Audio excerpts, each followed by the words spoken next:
अहिले चाहिँ म पोखरीको बीचमा मैले 3 भाग भिडियो बनाएर तपाईहरुलाई गर्दैछु भिडियो है। नभए त लाइभ देखाउनेवाला थियो, अब लाइभ त यहाँ नेटवर्क नचल्दा छ र अघिको फर्स्टको पल्लो छेउदेखि पल्लोपट्टिबाट खिचेको भिडियो गरेको र अहिलेको चाहिँ यहाँ बीचमा आएर मैले भिडियो गर्दैछु। र अर्को कुरो चाहिँ मैले तपाईहरुलाई हिजो भनेको थिएँ है लाइभमा, एउटा ठुट्टा थियो, हामी सानो हुँदा पनि त्यो ठुट्टा त्यतिकै थियो है। अहिले पनि त्यो ठुट्टा चाहिँ त्यतिकै छ, हेर्नुस् ल म तपाईहरुलाई देखाउँदै छु। अब डोमा लेक भन्छ है, यहाँ एकदम पवित्र स्थान हो। यहाँनिर यो जग्गा चाहिँ भगवानले पक्कै बास गरेको जग्गाहरू हो है।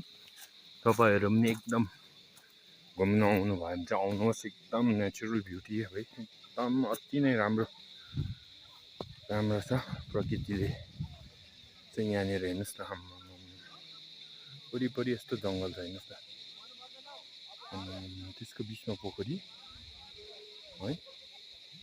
बर्खामा त पोखरी त यहाँसम्म आउँछ नि, यो बाटो छ नि, बाटोसम्म आउँछ नि। आज त मान्छेको पनि एकदम भिडभाड छ आज यो जग्गामा। म कम्ती भिडियो बनाएर तपाईहरुलाई सबै कभरेज गरिदिन्छु।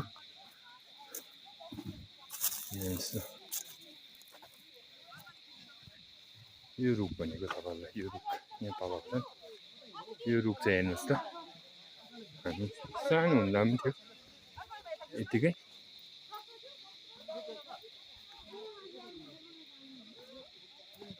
यो चाहिँ पोखरीको यता साइडको छेउमा हो।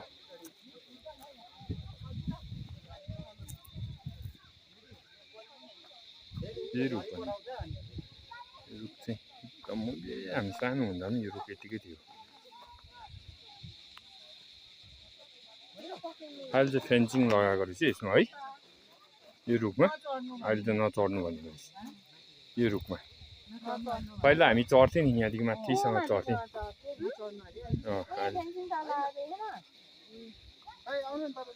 यो रुख चाहिँ अचम्म हो, अब यो बहुत वर्ष भयो नि हो, यो हो त, यो अहिलेको होइन नि यो।